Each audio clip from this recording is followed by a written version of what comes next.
ग्रंथराज श्रीमद् भगवद गीता यथारूप अध्याय 18 संन्यास की सिद्धि, श्लोक संख्या 5। इस श्लोक को समझेंगे। भगवान कह रहे हैं यज्ञ दान तपः कर्म न त्याज्यम कार्यमेव तद यज्ञोदानम तपश्चैव पावनानि मनीषिणाम।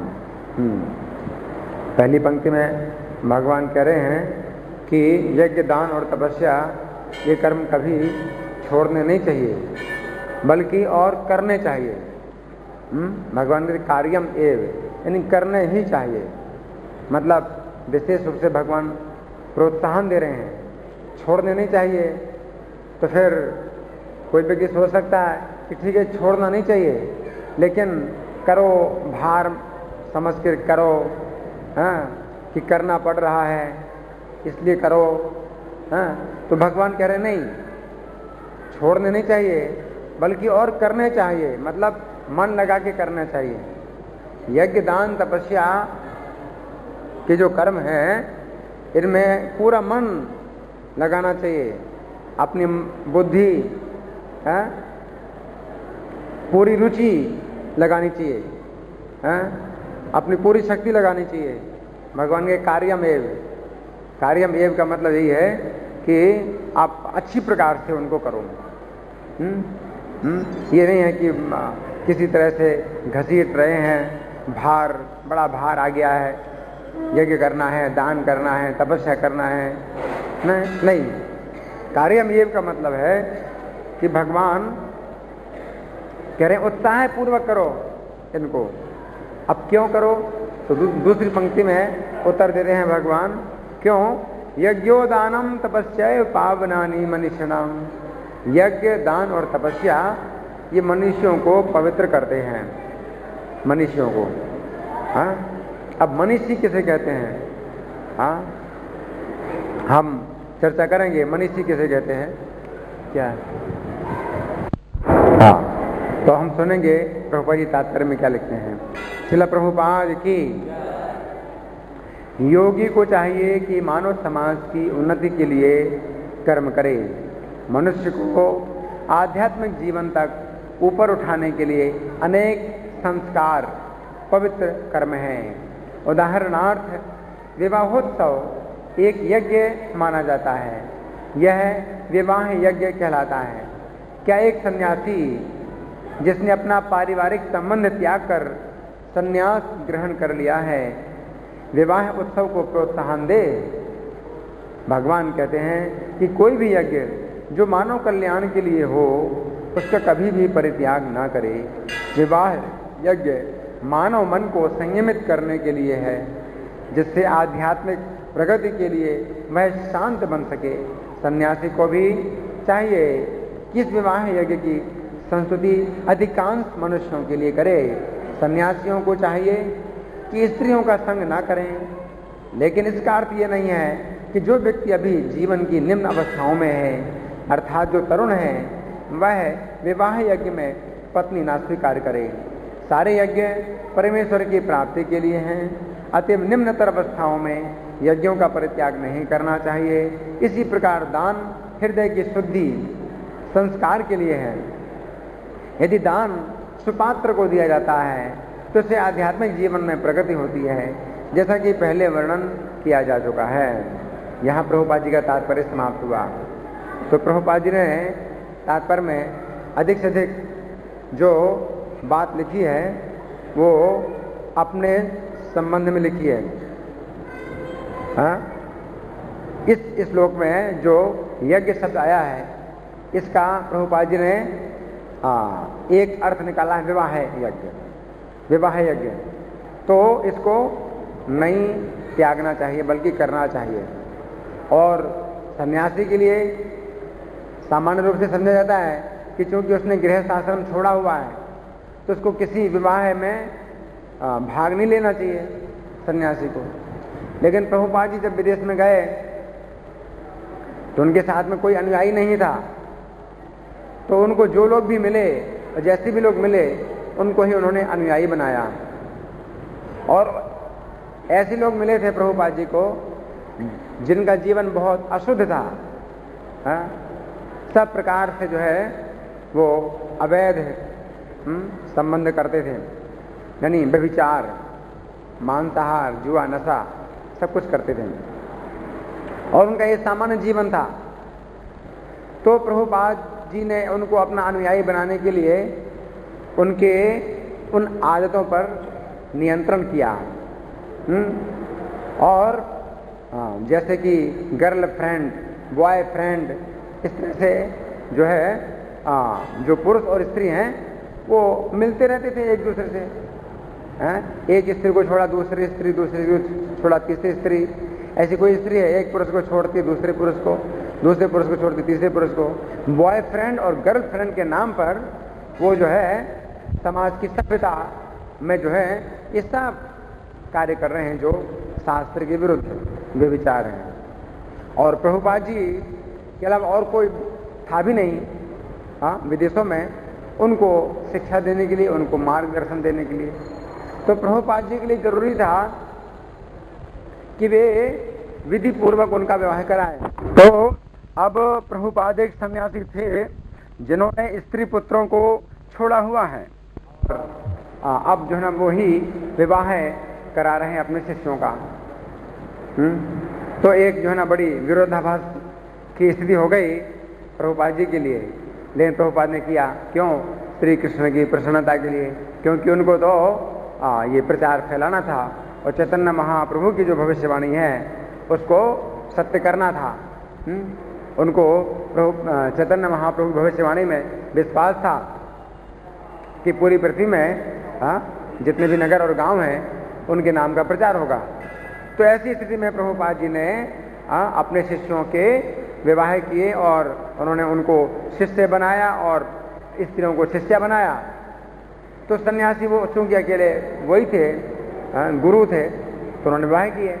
तो इस कारण से कई लोगों ने जो है प्रभुपाद जी के ऊपर दोषारोपण किया कि सन्यासी होकर के और विवाह के कार्यों में क्यों फंस गए। तो प्रभुपाद जी कहते हैं सन्यासी स्वयं स्त्री का संग नहीं करता है, लेकिन जो जीवन की निम्न अवस्था में है उनके लिए विवाह यज्ञ वो स्वयं संपन्न कराता है और उसमें भाग लेता है, उस विवाह में रुचि लेता है, उत्साह लेता है, ताकि वो विवाहित जीवन में जो है बंधे रहें, उनके शिष्य और शिष्याएं विवाहित जीवन में बंध करके रहें और विवाह के बाहर कोई स्त्री पुरुष से संबंध ना हो। तो इस प्रकार से प्रभुपाद जी ने इस श्लोक का तात्पर्य लिखा है। अब हम चर्चा करेंगे यज्ञ, दान और तपस्या, इन तीनों की अलग अलग। यज्ञ में जो है कई प्रकार के यज्ञ होते हैं। गीता में भगवान कहते हैं श्रेयान सर्वमयाद यज्ञात् ज्ञान यज्ञ परंतपन। जितने प्रकार के यज्ञ हैं उनमें ज्ञान यज्ञ सबसे श्रेष्ठ है। सर्वम कर्माखिलम पार्थ ज्ञाने परिसमाप्यते। जितने भी प्रकार के कर्म हैं सब ज्ञान में समाप्त होते हैं। उसके बाद फिर भगवान क्या कहते हैं? तद्विधि प्रणिपातेन परिप्रश्नेन सेवया। मतलब ज्ञान यज्ञ क्या है? तो भगवान कहते हैं कि जो उपदेक्षन्ति ते ज्ञानम ज्ञानिन तत्वदर्शिनः, कि जो ज्ञानी हैं और तत्वदर्शी हैं उनके पास जाकर के समर्पित हो और प्रणिपातेन परिप्रश्नेन, और प्रश्न करो और सेवा करो। तो वो जो ज्ञान का उपदेश करेंगे वो ज्ञान यज्ञ है। इसका मतलब भगवत गीता श्रवण करना। तो हम लोग भगवत गीता श्रवण करते हैं प्रभुपाद जी के द्वारा। इस समय भी आप जो सुन रहे हैं ये प्रभुपाद जी के द्वारा ही सुन रहे हैं भगवत गीता। तो ये ज्ञान यज्ञ है। श्रीमद् भागवत का श्रवण करना ये ज्ञान यज्ञ है और भगवत गीता को श्रवण करना ये ज्ञान यज्ञ है। तो ये सबसे बड़े यज्ञ हैं। भगवान ने कह दिया सब प्रकार के यज्ञ हैं, सब प्रकार के कर्म है वो ज्ञान में समाप्त होते हैं। तो नहीं ज्ञानी ने सदृशम पवित्रम यह वेदते, ज्ञान के समान पवित्र और कुछ भी नहीं है। तो ज्ञान यज्ञ जो है जितने प्रकार के यज्ञ हैं सबका अंत जो है ज्ञान में होता है। तो ज्ञान यज्ञ से बढ़कर के पवित्र और कुछ भी नहीं है। उसी प्रकार से श्रीमद् भागवत भी नारद जी ने श्रवण किया था तो वो ज्ञान यज्ञ था। उस ज्ञान यज्ञ के द्वारा भक्ति देवी का कष्ट दूर हुआ था। कलयुग में भक्ति देवी दुर्बल हो गई थी। ज्ञान और वैराग्य जो उनके पुत्र थे वो बिल्कुल बेहोश हो गए थे कमजोरी के कारण। तो श्रीमद् भागवत श्रवण करने से भक्ति देवी भी जवान हो गई, सुंदर हो गई, प्रसन्न हो गई, और उनके पुत्र जो ज्ञान और वैराग्य हैं वो भी हृष्ट पुष्ट हो गए श्रीमद् भागवत के श्रवण करने से। तो श्रीमद् भागवत का श्रवण करना ज्ञान यज्ञ है। गीता ज्ञान यज्ञ, श्रीमद् भागवत ज्ञान यज्ञ, ये ज्ञान यज्ञ है। और फिर यज्ञों में संकीर्तन यज्ञ, कलयुग में बताया गया कि संकीर्तन यज्ञ, यज्ञ संकीर्तन प्रायर यजंति ही सुमेधसा। जिनकी बुद्धि शुद्ध होगी वो कलयुग में संकीर्तन यज्ञ के द्वारा भगवान की पूजा करेंगे, है ना। तो संकीर्तन यज्ञ कैसे है? हरे कृष्णा कृष्णा कृष्णा हरे हरे, हरे राम राम राम हरे हरे। तो ये संकीर्तन यज्ञ है। अब हम 5वें अध्याय का 29वां श्लोक निकाल रहे हैं, उसको आप देखिए कि यज्ञ, दान, तपस्या ये सब कर्म क्यों करने चाहिए। 5वें अध्याय के 29वें श्लोक में भगवान कहते हैं, भोक्तारम यज्ञ तपसाम सर्वलोक महेश्वरम सुहृदम सर्वभूतानाम ज्ञात्वा माम शांति मृच्छति। क्योंकि भगवान यज्ञ, दान, तपस्या के भोक्ता भगवान है ना। तो इस बात को जान करके उसको शांति प्राप्त होती है। तो यहाँ पर भगवान कहते हैं मनीषी नाम पावनानी मनीषी नाम। तो मनीषी का मतलब वही है जो व्यक्ति इस बात को जाने। यज्ञ, दान और तपस्या के जो कर्म है जब वो करता है तो भगवान की प्रसन्नता के लिए करता है। भगवान भोगे इसका फल, मैं नहीं भोगूं, भगवान भोगता है। और जो व्यक्ति स्वयं भोगना चाहता है यज्ञ का फल, दान का फल, तपस्या का फल, है ना, तो वो पवित्र नहीं होता, है कि नहीं। तो यहाँ मनीषी जो शब्द है जो भगवान कह रहे हैं तो उस व्यक्ति के लिए कह रहे हैं जो इस बात को समझे। अच्छा, मनीषी शब्द है, अब आप निकालिए 2 अध्याय का 51वां श्लोक है। 2 अध्याय का 51वां श्लोक। इसमें मनीषी शब्द का जो है भगवान ने प्रयोग किया है। 2 अध्याय का श्लोक संख्या 51, पेज नंबर 95। भगवान कहते हैं, कर्मजम बुद्धि युक्ता ही फलम त्यक्त्वा मनीषिणः जन्म बंध विनिर्मुक्ता पदम गच्छन्ति नामयम्। हाँ, अनुवाद है, इस तरह भगवत भक्ति में लगे रहकर बड़े बड़े ऋषि, मुनि अथवा भक्तगण अपने आप को इस भौतिक संसार में कर्म के फलों से मुक्त कर लेते हैं। इस प्रकार वे जन्म मृत्यु के चक्र से छूट जाते हैं और भगवान के पास जाकर उस अवस्था को प्राप्त करते हैं जो समस्त दुखों से परे है। तो मनीषी का मतलब क्या हुआ? हाँ, फलम त्यक्त्वा, कर्मजम फलम त्यक्त्वा, कर्म से उत्पन्न फल को त्यागता है, वो मनीषी है। जो कर्म के फल को नहीं भोगता है, भगवान के भोग के लिए कर्म करता है, भगवान की इंद्रिय तृप्ति के लिए कर्म करता है, वो मनीषी है ना। तो इसलिए भगवान ने मनीषी शब्द का प्रयोग किया है। जो रजोगुणी व्यक्ति है अपनी इंद्रिय तृप्ति के लिए यज्ञ करता है, दान करता है, तपस्या करता है, और जो तमोगुणी व्यक्ति है वो तपस्या करता है दूसरों के विनाश के लिए या अपने नुकसान के लिए करता है ना। जो तमोगुणी व्यक्ति है वो दान भी देता है तो गलत व्यक्ति को दान देता है, गलत स्थान में दान देता है, गलत समय पर दान देता है, या जिस व्यक्ति को दान देता है अगर सही व्यक्ति को भी दान देता है तो अपमान करके दान देता है, तो तमोगुणी, तो वो पवित्र नहीं होगा, है कि नहीं। और यज्ञ भी, रजोगुणी व्यक्ति यज्ञ करता है तो फल भोगने के लिए यज्ञ करता है या दिखावा करने के लिए यज्ञ करता है, और तमोगुणी व्यक्ति यज्ञ करता है तो मंत्र भी अशुद्ध होता है उसका, उसकी विधि भी अशुद्ध होती है, उसमें जो है दक्षिणा नहीं देता है ब्राह्मणों को, या प्रसाद वितरण नहीं करता है, तो तमोगुणी यज्ञ कहलाता है। तो इस प्रकार के यज्ञ और दान और तपस्या से कभी व्यक्ति पवित्र नहीं होता है। मनुष्य का मतलब है सात्विक, सात्विक व्यक्ति सत्वगुण में यज्ञ करता है, सत्वगुण में दान करता है, सत्वगुण में तपस्या करता है, तो वो मनुष्य कहलाता है।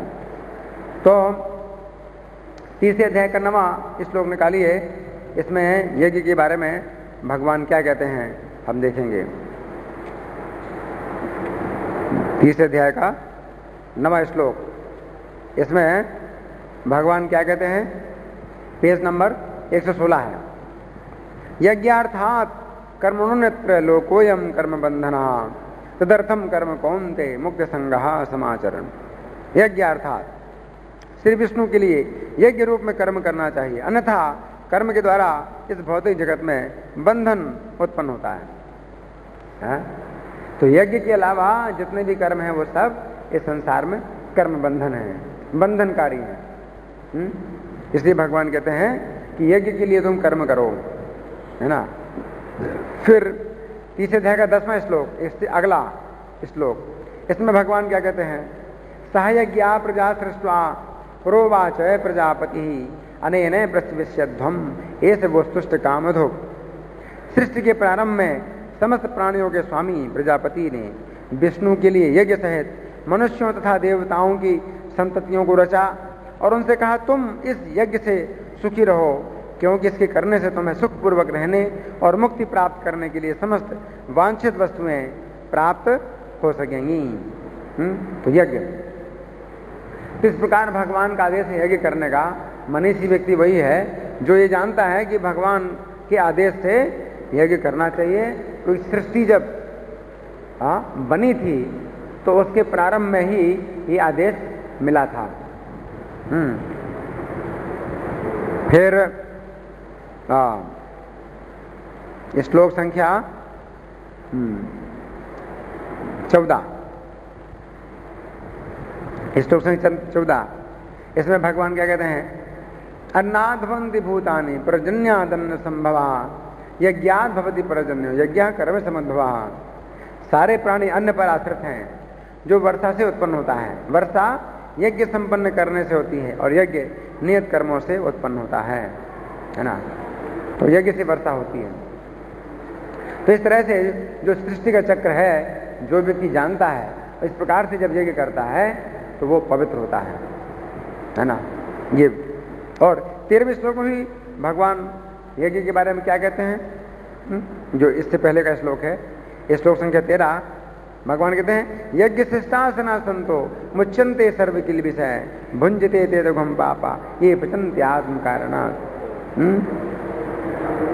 अनुवाद है, भगवान के भक्त सभी प्रकार के पापों से मुक्त हो जाते हैं, क्योंकि वे यज्ञ में अर्पित किए भोजन यानी प्रसाद को ही खाते हैं। अन्य लोग जो अपने इंद्रिय सुख के लिए भोजन बनाते हैं वे निश्चित रूप से पाप खाते हैं। श्लोक संख्या 12 भी यज्ञ के बारे में है। इससे पहले वाला श्लोक भगवान कहते हैं, इष्टान भोगान ही वो देवा दास्यन्ते यज्ञ भाविता तैर्दत्तान प्रदायभ्यो जो भुंक्ते स्तेने विषा। जीवन की विभिन्न आवश्यकताओं की पूर्ति करने वाले विभिन्न देवता यज्ञ संपन्न होने पर प्रसन्न होकर तुम्हारी सारी आवश्यकताओं की पूर्ति करेंगे, किंतु जो इन उपहारों को देवताओं को अर्पित किए बिना भोगता है वह निश्चित रूप से चोर है। तो यज्ञ के द्वारा भगवान की पूजा होती है और इससे देवताओं की पूजा अपने आप हो जाती है और देवता लोग अपने आप आपके जीवन की आवश्यकताओं को पूरा करते हैं। अगर आप नहीं यज्ञ करते हैं तो आप क्या हैं, भगवत गीता के अनुसार क्या हैं, चोर। आप चोर हैं भगवत गीता के अनुसार। तो इस तरह से हमने कुछ यज्ञ के बारे में चर्चा की। अब दान के बारे में हम चर्चा करेंगे। दान जो है, सबसे बड़ा दान क्या है, ज्ञान। सबसे बड़ा दान भी जो है ना, ज्ञान तो दान तो कई प्रकार के होते हैं, अन्नदान है ना, स्वर्ण दान है, गोदान, कन्यादान और भूदान कई प्रकार के दान होते हैं, लेकिन उन सब में बढ़कर के दान क्या है? ज्ञान। ज्ञान का दान करना सबसे बड़ा है। जैसे गोपियां कहती हैं कि जो भगवान की कथा का दान करते हैं लोगों के बीच में, वही सबसे बड़े दानी हैं। भूरिदा जना, गोपियों का श्लोक बड़ा प्रसिद्ध है। वो कहती हैं, तब कथामृतम तप्त जीवनम कविभिरीडितम कल्मषापहम श्रवण मंगलम श्रीमदाततम भुवि गृह्णन्ति ते भूरिदा जन।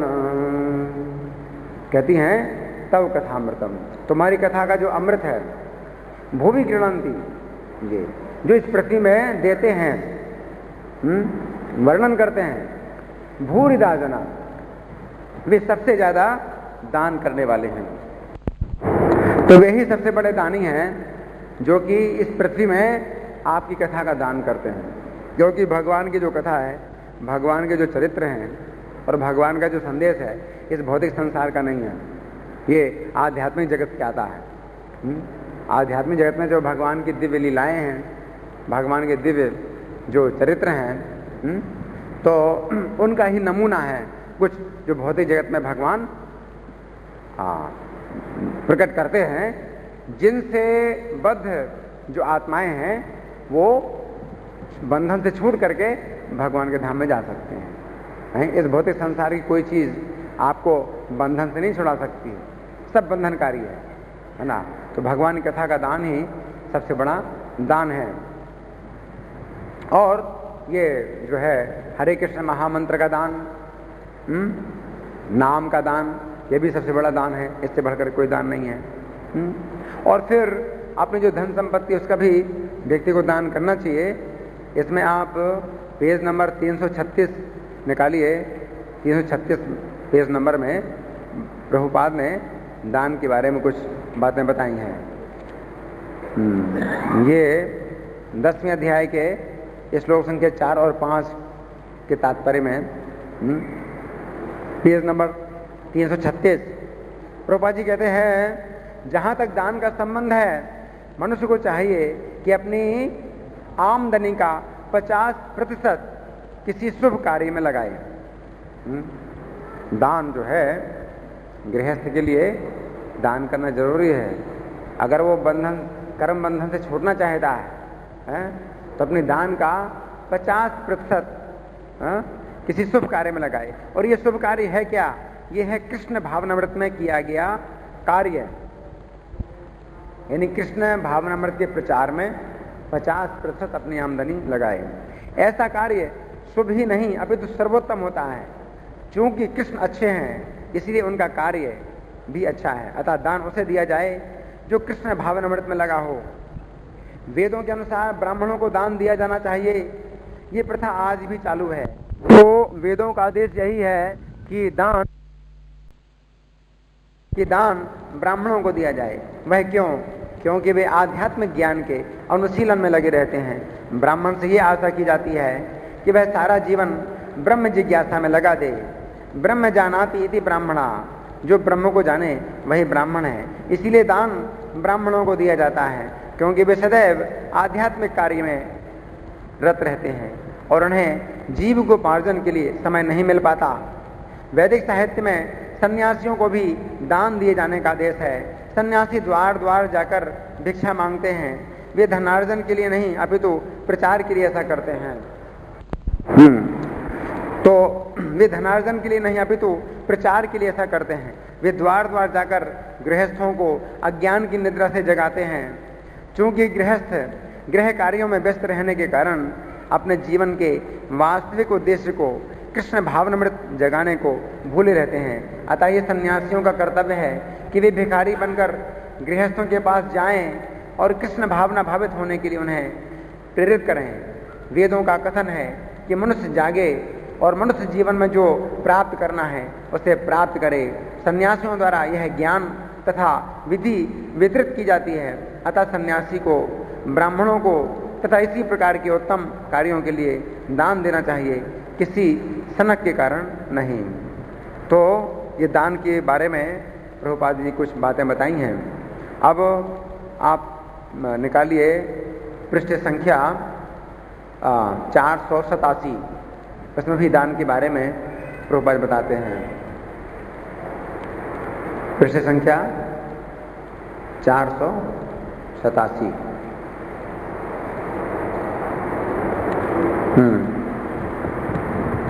इसमें ये तीसरा पैरा है। प्रभुपाद लिखते हैं कि 16वें अध्याय के श्लोक संख्या 1, 2, 3 इकट्ठे हैं इनके तात्पर्य में। अगला गुण दान है। दान गृहस्थों के लिए है। गृहस्थों को चाहिए कि वे निष्कपटता से जीवन यापन करना सीखें और कमाई का 50% विश्व भर में कृष्ण भावनामृत के प्रचार में खर्च करें। तो यहाँ भी प्रभुपाद बताते हैं 50% क्या करें? कृष्ण भावनामृत के कार्य में, कृष्ण भावनामृत के प्रचार में खर्च करें। इस प्रकार से गृहस्थ को चाहिए कि ऐसे कार्य में लगे संस्थान समितियों को दान दें। दान योग्य पात्र को दिया जाना चाहिए, जैसा आगे वर्णन किया जाएगा। दान भी कई तरह का होता है, यथा सतोगुण, रजोगुण तथा तमोगुण में दिया गया दान। सतोगुण में दिए जाने वाले दान की संस्तुति शास्त्रों ने की है, लेकिन रजो तथा तमोगुण में दिए गए दान की संस्तुति नहीं है, क्योंकि ये धन का अपव्यय मात्र है। संसार भर में कृष्ण भावनामृत के प्रसार हेतु ही दान दिया जाना चाहिए। ऐसा दान सत्वगुणी होता है। तो इसी प्रकार से प्रभुपाद जी ने ये योजना बनाई है, लाइफ मेंबरशिप। ये एक दान है। तो ये दान से व्यक्ति का धन शुद्ध होता है, क्योंकि व्यक्ति जितना धन कमा रहा है वो किस लिए कमा रहा है? अपनी इंद्रिय तृप्ति के लिए, अपने घर के लिए, अपने परिवार के लिए, अपने बच्चों के लिए, अपनी पत्नियों के लिए, अपने शरीर के लिए कमा रहा है। और जीवन का उद्देश्य क्या है? इंद्रिय तृप्ति। तो इस प्रकार से वो जो धन है वो बंधनकारी होता है, वो कर्म बंधनकारी होता है। अगर 50% अगर वो इस प्रकार भगवान के प्रचार में लगाता है तो उसकी शुद्धि होती है। अगर 50% नहीं लगाए तो 10% लगाए। तो इस तरह से कुछ जो है ना, अगर प्रतिशत दान अगर करता है व्यक्ति नियमित रूप से, तो उससे शुद्धि होती है। इस तरह से हमने भी कुछ लोगों को तैयार किया है कि वो हर महीना कुछ दान दें। कोई 501 देते हैं, कोई 1000 देते हैं, कोई 301 देते हैं। तो इस तरह से हर महीना उन्होंने बांधा है दान देने का। तो ये जो है ना, उनको पवित्र करता है। तो दान के बारे में हमने कुछ चर्चा की है। अब तपस्या के बारे में कुछ चर्चा करेंगे। तपस्या जो है, जो भगवद गीता का अध्ययन है, ये एक तपस्या भी है। भगवद गीता का अध्ययन तपस्या भी है। 4थे अध्याय में भगवान कहते हैं, बहवो ज्ञान तपसा पूता मद भाव मागता। बहुत से लोग ज्ञान की तपस्या से पवित्र होकर के मेरे भाव को प्राप्त हुए हैं। तो ज्ञान का मतलब क्या है? श्रवण करना, अध्ययन करना भगवद गीता का, श्रीमद् भागवत का। तो ये ज्ञान की तपस्या कहलाती है। तो इससे कई लोग मेरे भाव को प्राप्त हो चुके हैं, भगवान ने कहा है। और जो प्राकृत सहजियाँ होते हैं, उनका सिद्धांत बड़ा ही खतरनाक है। वो क्या कहते हैं कि जीवन में तपस्या की कोई आवश्यकता नहीं है और सीधे कृष्ण से प्रेम करो। तो सीधे कृष्ण से प्रेम करते हैं और अपने जीवन में किसी प्रकार के नियमों का पालन नहीं करते हैं, किसी प्रकार की तपस्या नहीं करते हैं, है ना। तो वो सहजियाँ कहलाते हैं। तो इस प्रकार से उनका जीवन पवित्र नहीं हो पाता है और वो प्रेम का केवल दिखावा करते हैं और एक तरह से मिथ्याचार वो कहलाता है। तो तपस्या बहुत आवश्यक है, क्योंकि तपस्या भगवान ने कहा है गीता के अंत में भी, इदम तेना तपस्का है, कि ये भगवद गीता उसको नहीं बताना जो तपस्वी ना हो। तो तपस्या का मतलब है कि अपने जीवन में कुछ ऐसे नियमों का पालन करना है जो कि आध्यात्मिक उन्नति के लिए आवश्यक होते हैं। तो इसको तपस्या कहते हैं। धर्म के 4 चरण हैं, सत्य, तपस्या और सत्य, शौच, तप और दया, है ना। तो तपस्या भी उसमें से एक है।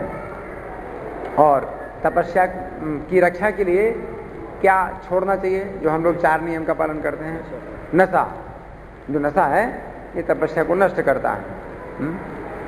जो व्यक्ति नशे में होता है उसे कुछ पता नहीं होता है कि वो क्या कर रहा है और कब कर रहा है, उसे कुछ पता नहीं। और तपस्या के लिए बहुत जरूरी है कि आपको पता होना चाहिए कि आप किस समय क्या करते हो, आपको किस समय क्या करना है। जैसे कि मंगल आरती में उठना है तो आपको पहले से पता होना चाहिए कि आप को 4:30 बजे पहुंचना है मंदिर में, तो पहले से अपनी बुद्धि लगाओ कि आपको उठना किस समय है और किस समय आपको स्नान करना है, तिलक लगाना है और आपको 4:30 बजे यहाँ मंदिर में पहुंचना है। तो ये तपस्या कहलाती है। जो भी नशा करता है उसे कुछ पता नहीं चलता है कि वो किस समय उठ रहा है, किस समय क्या कर रहा है, और कोई भी काम जो है ना समय पर वो कर नहीं पाता है। तो इसलिए जो नशा है ये तपस्या के विरुद्ध होता है।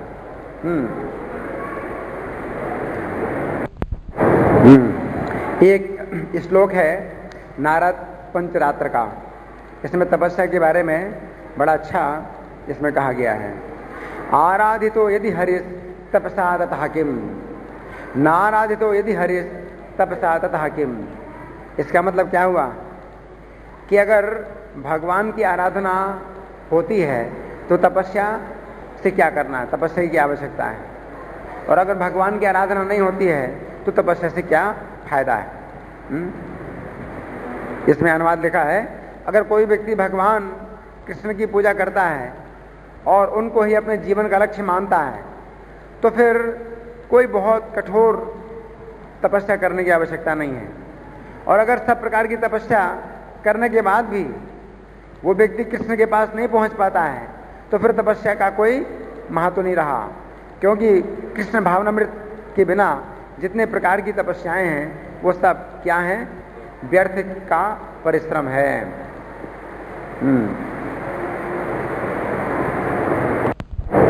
अच्छा, एक श्लोक हरि भक्ति शुद्धोदय का है। इसमें तपस्या के बारे में लिखा है, भगवत भक्तिहीनस्य जाति शास्त्रम जपस्तपः अप्राणस्य ही देहस्य मंडलम लोकरंजनम।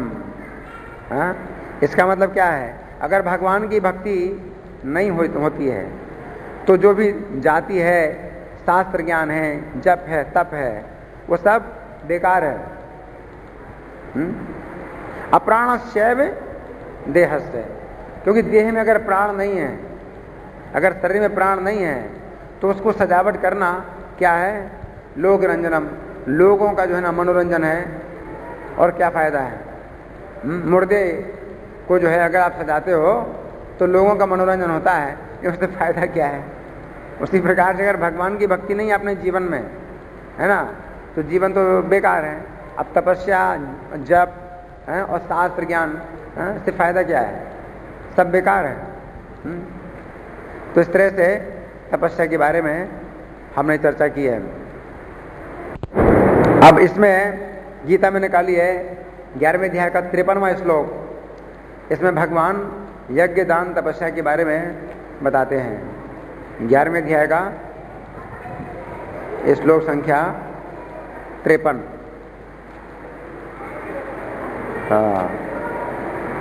पेज नंबर 390, नहीं, 392। इसमें भगवान क्या कहते हैं, ना हम वेदैर न तपसा न दानेन न चेज्या शक्य एवं विधो द्रष्टुम दृष्टवानसी माम यथा। भगवान कहते हैं तुम अपने दिव्य नेत्रों से जिस रूप का दर्शन कर रहे हो उसे ना तो वेदाध्ययन से, ना कठिन तपस्या से, ना दान से, ना पूजा से ही जाना जा सकता है। कोई इन साधनों के द्वारा मुझे मेरे रूप में पहचान, मेरे रूप में नहीं देख सकता। तो यहाँ तो भगवान ये कह रहे हैं कि कोई मुझे यज्ञ से, तपस्या से, दान से नहीं देख सकता। अब देखिए आज के श्लोक में तो भगवान कह रहे हैं कि यज्ञ, तपस्या और दान ये कर्म पवित्र करने वाले हैं व्यक्ति को। यहाँ भगवान कहते हैं कि कोई व्यक्ति नहीं देख सकता है, यज्ञ, दान, तपस्या के द्वारा कोई मुझे नहीं देख सकता है। इसका मतलब क्या हुआ, यज्ञ, दान, तपस्या कर्म पवित्र करते हैं व्यक्ति को, और जब व्यक्ति पवित्र होता है तो फिर क्या, उसकी भगवान में श्रद्धा पैदा होती है, श्रद्धा, साधु संग, है ना। और इस तरह से फिर जब वो भगवान के भाव के धरातल, भक्ति के भाव के धरातल पर आता है, प्रेम के धरातल पर आता है, तो फिर उसको भगवान का दर्शन प्राप्त होता है। तो ये यज्ञ दान तपस्या, ये कर्म जो है, ये साधन है, भक्ति में सहायक होते हैं। और फिर अगर यज्ञ दान तपस्या ये जो कर्म है अगर भक्ति के साथ किए जाते हैं तो भगवान का दर्शन होता भी है। जैसे श्रीमद् भागवत के 5वें स्कंद में महाराज नाभि के यज्ञ का वर्णन है। महाराज नाभि ने यज्ञ किया था भगवान को प्रसन्न करने के लिए, तो भगवान जो है उस यज्ञ में प्रकट हुए। भगवान ने उस यज्ञ में साक्षात दर्शन दिया। और महाराज नाभि और उनकी पत्नी मेरु देवी थी, तो उनको फिर भगवान ने जो है वरदान दिया कि मैं तुम्हारा पुत्र बनूंगा, क्योंकि उन्होंने भगवान को पुत्र रूप में प्राप्त करने के लिए यज्ञ किया था। तो भगवान फिर जन्म लेते हैं, नाभि और मेरु देवी को अपना पिता और माता बनाते हैं। तो यज्ञ से भगवान के दर्शन होते हैं, यज्ञ के द्वारा। उसी प्रकार से दान के द्वारा भी भगवान के दर्शन होते हैं। दान के द्वारा, जैसे रंतदेव थे, अगर भगवान की भक्ति के साथ अगर दान किया जाए तो दान से भगवान के दर्शन होते हैं। रंतदेव थे, 48 दिन तक उन्होंने उपवास किया था। उसके बाद फिर उन्हें कुछ भोजन प्राप्त हुआ, तो एक ब्राह्मण आ गया, भूखा था तो उसको दे दिया। फिर कुछ बचा तो वो खाना चाहते थे, तो एक शूद्र आ गया, वो भूखा था तो उसको दे दिया। अब कुछ पानी बचा था तो एक चांडाल आ गया अपने कुत्तों को लेकर के कि मेरे कुत्ते प्यासे हैं, तो कुत्तों को उन्होंने पानी पिला दिया महाराज रंतदेव ने। तो उस दान के द्वारा जो है भगवान प्रकट हुए, प्रसन्न होकर के भगवान ने दर्शन दिया रंतदेव को। उसी प्रकार से राजा कुरु को भी जो है ना दान के द्वारा भगवान का दर्शन प्राप्त हुआ था। जिन कुरु के नाम से जो है कुरुक्षेत्र प्रसिद्ध है, कुरुक्षेत्र, ये राजा कुरु एक बहुत महान राजा हुए हैं, भगवान के बहुत बड़े भक्त हुए हैं। और कुरु वंश भी जो ना उनके नाम से ही प्रसिद्ध है। अर्जुन को भी कुरुनंदन भगवान ने कई बार कहा है। तो कुरु के वंश में अर्जुन ने जन्म लिया है, इसलिए अर्जुन को कुरु श्रेष्ठ और कुरुनंदन ऐसे कई शब्द भगवान ने कहे हैं, है ना। तो ये राजा कुरु जो है वो जो कुरुक्षेत्र स्थान है, वो पहले कुरुक्षेत्र नाम से नहीं जाना जाता था। तो वो चाहते थे कि यहाँ जो है वो कुछ ऐसा प्रभाव डालें कि जो भी व्यक्ति यहाँ आए उसको धर्म का फल प्राप्त होगा आने मात्र से। उसको धर्म क्षेत्र बनना चाहते थे, कुरुक्षेत्र को वो धर्म क्षेत्र बनना चाहते थे। तो उस समय ना तो वो कुरुक्षेत्र नाम था उसका, ना धर्म क्षेत्र नाम था। लेकिन अब वो नाम कुरुक्षेत्र कैसे पड़ा और धर्म क्षेत्र कैसे पड़ा, इसकी एक घटना है। तो महाराज कुरु जो है ना हल लेकर के जोतने लगे, खेती करने लगे। अब इंद्र कहते हैं कि आप किस लिए सब खेती कर रहे हो, ये हल क्यों जोत रहे हो, है? तो वो कहते हैं कि मैं तो जो है ना धर्म की खेती करूंगा, यहाँ पर धर्म की फसल उगाऊंगा, जो भी व्यक्ति आएगा उसको धर्म का लाभ होगा, बिना कुछ किए उसको धर्म का फल प्राप्त होगा। तो इंद्र जो है ना बार बार हंसते हैं उनके कार्य को देख करके और चले जाते, फिर हंसते हैं, फिर देख के चले जाते। लेकिन महाराज कुरु ने अपने प्रयास को बंद नहीं किया और उनका प्रयास देख करके भगवान जो है किसी मनुष्य के वेश में आ गए और बोले कि आप ये जो कार्य कर रहे हो, जो खेती कर रहे हो, इसके लिए अपना कुछ बीज तो दो, बिना बीज के बोए कैसे जो है आप धर्म की खेती करोगे, तो बीज दो अपना। तो उन्होंने जो है अपना बायां पैर आगे बढ़ा दिया, तो भगवान ने अपने चक्र से उनके बाएं पैर को काट दिया। और भगवान कहते हैं कि अभी पर्याप्त नहीं हुआ, और बीज चाहिए। तो दायां पैर उन्होंने बढ़ाया, दाएं पैर को भी भगवान ने चक्र से काट दिया। भगवान कहते हैं और बीज दो, अभी बीज पर पूरा नहीं हुआ है। तो बायां हाथ दिया, तो भगवान ने बाएं हाथ को भी चक्र से काट दिया। भगवान कहते हैं अभी और बीज चाहिए, अभी बीज और पर्याप्त नहीं हुआ इसमें। तो दायां हाथ दिया, दाएं हाथ को भगवान ने काट दिया। फिर भगवान कहते हैं अभी और बीज चाहिए, तो उन्होंने अपना सिर भगवान को दिया। तो भगवान फिर जो है ना प्रसन्न हो गए, भगवान ने उनको दर्शन दिया और फिर वरदान दिया कि हाँ अब जो है, हाँ तुम्हारी इच्छा है कि ये धर्म का स्थान हो, कोई व्यक्ति यहाँ अगर आएगा, अगर निवास करेगा या प्राण छोड़ेगा तो उसको धर्म का फल प्राप्त होगा। तो इस प्रकार से तब कुरु ने दान दिया और भगवान का दर्शन प्राप्त किया। तो कुरु इतने भाग्यशाली थे कि उन्होंने भगवान का दर्शन प्राप्त किया। इसी प्रकार से तपस्या से भी भगवान का दर्शन प्राप्त होता है। जैसे ध्रुव महाराज ने तपस्या की, नारद जी ने जो विधि बतलाई, जिस मंत्र का उपदेश दिया उसका जाप किया, और जो विधि बतलाई उस विधि के अनुसार ध्रुव महाराज ने तपस्या की और 6 महीने में साक्षात भगवान का दर्शन किया। तो तपस्या से भगवान के दर्शन होते हैं। अब श्रीमद् भागवत का एक श्लोक है, वो प्रथम स्कंद के 2 अध्याय का श्लोक संख्या 28-29 है। इसमें बताया गया है कि यज्ञ है, दान है, तपस्या है, जितने भी कर्म हैं वो सब क्या है, भगवान की प्रसन्नता के लिए होते हैं और बाकी कुछ मतलब नहीं होता उनका। जिसमें लिखा है वासुदेव परा वेदा वासुदेव परामखा वासुदेव परा योगा वासुदेव परा क्रिया वासुदेव परम ज्ञानम वासुदेव परम तपः वासुदेव परो धर्मो वासुदेव परा गति। हर चीज भगवान को प्रसन्न करने के लिए है। वासुदेव परा वेदा, जितने भी वेद हैं, ज्ञान, जितना भी वेदों का ज्ञान है वो सब किस लिए है? भगवान कृष्ण को प्रसन्न करने के लिए, भगवान कृष्ण को जानने के लिए है ना। और वासुदेव परामखा, जितने भी यज्ञ हैं उनका उद्देश्य क्या है? श्री कृष्ण को प्रसन्न करना। वासुदेव पराय योगा, और जितने भी योग हैं ये भगवान कृष्ण को ही साक्षात्कार करने के लिए हैं। और वासुदेव परा क्रिया, जितने भी क्रियाएं हैं जो वेदों में बताएंगे, यहाँ अनुष्ठान वगैरह हैं, ये भी सब किस लिए हैं? आखिर भगवान को प्रसन्न करने के लिए हैं। और वासुदेव परम ज्ञानम, तो भगवान कृष्ण ही परम ज्ञान है। कृष्ण का ज्ञान और कृष्ण अलग नहीं है, एक ही तत्व, अद्वैत तत्व है।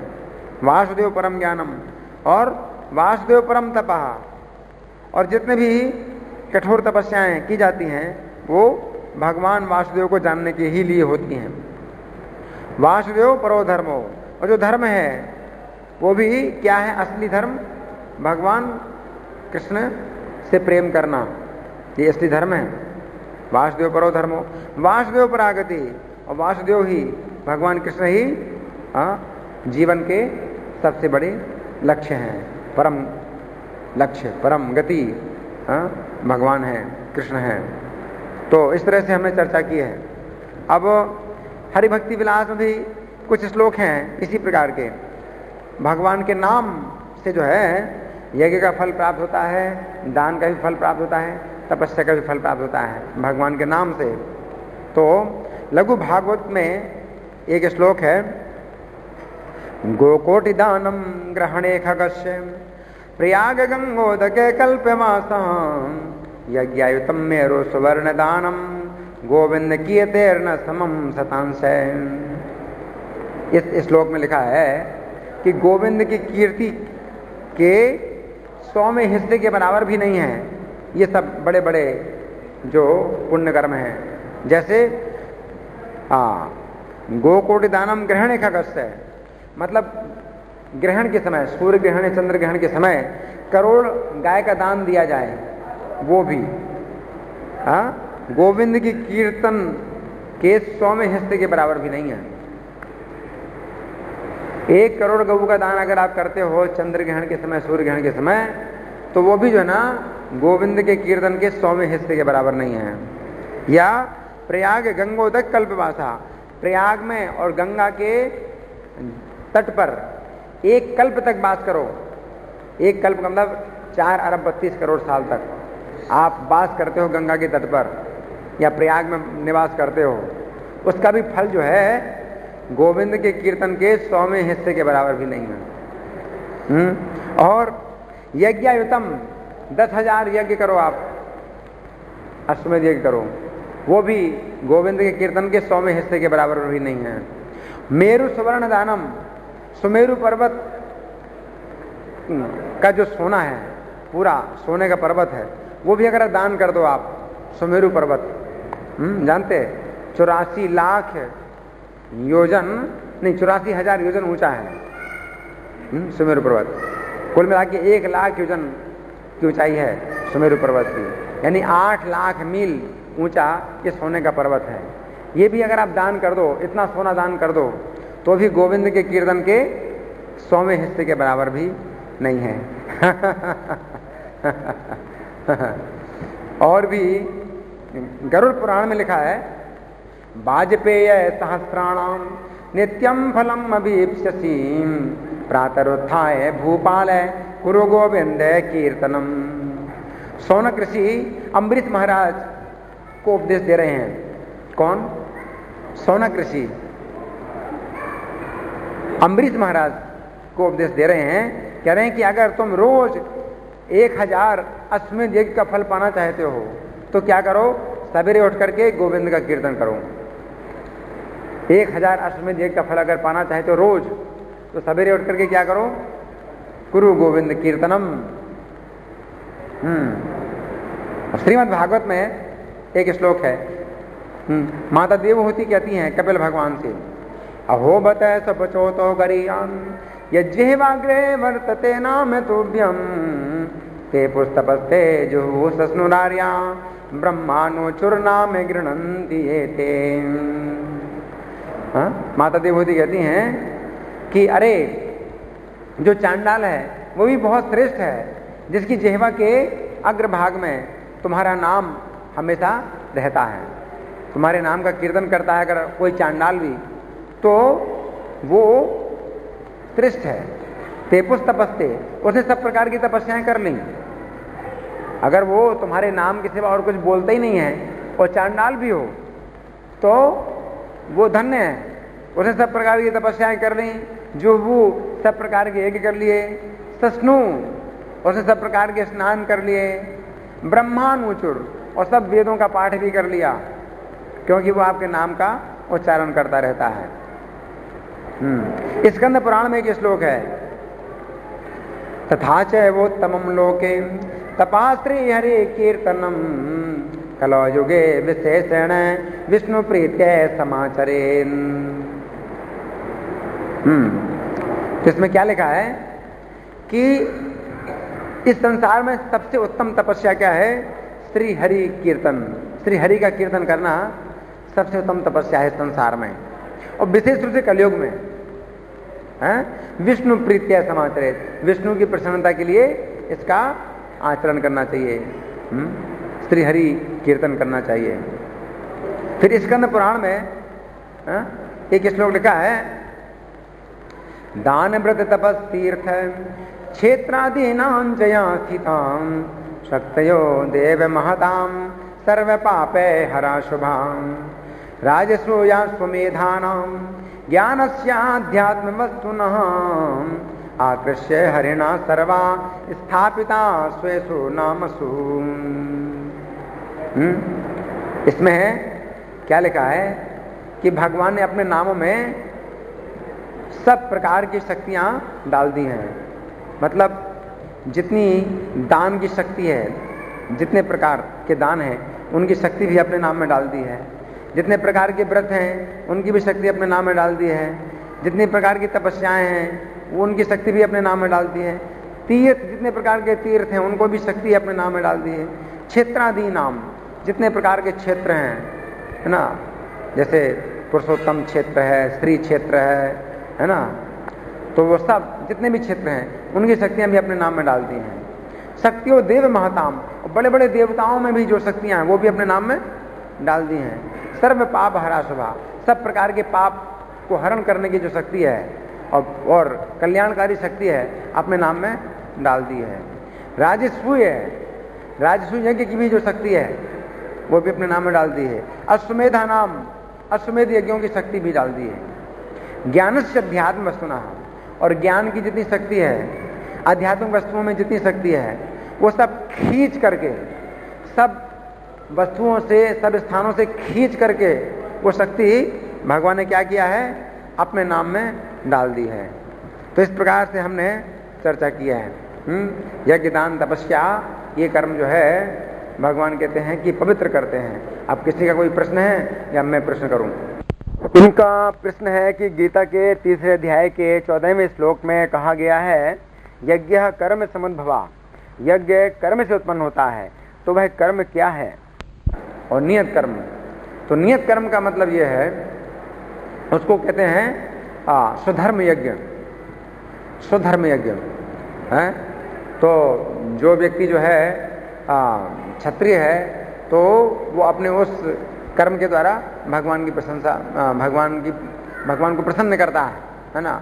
युद्ध भी यज्ञ है, जैसे अर्जुन के सामने जो युद्ध है, युद्ध कार्य जो आ गया है, ये भी एक यज्ञ है। इसमें भी क्षत्रिय जो ना अपने जीवन की आहुति देता है ना, अपने प्राणों की आहुति डालता है, तो ये क्षत्रियों के लिए एक बहुत बड़ा यज्ञ माना जाता है। तो क्षत्रिय भी जो ना अगर अपना शरीर त्यागता है इस युद्ध में, तो ये बहुत दुर्लभ मृत्यु कहलाती है। तो इस प्रकार से जो है ना स्वधर्म यज्ञ इसको कहते हैं। और कोई प्रश्न किसी का? हाँ, इनका प्रश्न है कि हरि नाम की जब इतनी महिमा बताई गई है तो हरि की जो दूसरी सेवाएं हैं वो फिर कम लगती हैं। नहीं नहीं, ऐसा नहीं है। हरि नाम से जो है ना हम सबसे पहले जुड़ पाते हैं। हरि नाम के अलावा और कोई दूसरी गति नहीं है। हरे नाम हरे नाम हरे नाम एव केवलम, कलो नास्ते नास्ते नास्ते विद्या। कलयुग में और किसी प्रकार से आप भगवान की सेवा कर ही नहीं पाओगे। आप समझे, चेतना दूषित है। चेतना दूषित होने के कारण आप भगवान की कोई सेवा नहीं कर सकते हो। तो दूषित अवस्था में, पतित अवस्था में, कलयुग के पतितों का उद्धार करने के लिए भगवान के नाम की विधि बताई गई है। और इसी से फिर जब नाम से कोई व्यक्ति पवित्र होता है तो फिर भगवान की और सेवाएं कर पाता है। अब आप समझे ना, तो नाम से फिर जो है भगवान की भक्ति का द्वार खुलता है। ठीक है ना। तो ऐसा नहीं समझना चाहिए कि नाम से फिर आगे कुछ है ही नहीं, नाम से आगे। नाम की तुलना की गई है भौतिक संसार की वस्तुओं से, तो कहा गया है कि नाम के सिवा और कोई वस्तु नहीं है। तो 14 भुवनों में नाम से बढ़कर कोई वस्तु नहीं है। इसका ये मतलब नहीं है कि भगवान का रूप, उनके गुण, उनकी लीलाएं नाम से कम महत्वपूर्ण है। ऐसा नहीं है। नाम से कोई व्यक्ति पवित्र होता है तो फिर वह भगवान के रूप को समझ सकता है, फिर भगवान के रूप के प्रति आकर्षित हो सकता है, भगवान के रूप का महत्व समझ सकता है, और फिर भगवान के गुणों को समझ सकता है, भगवद गीता को समझ सकता है। इस प्रकार नाम से कोई व्यक्ति शुद्ध होता है तो भगवान के रूप, उनके गुण, उनकी लीलाओं का आस्वादन कर सकता है। धन्यवाद। श्रील प्रभुपाद की।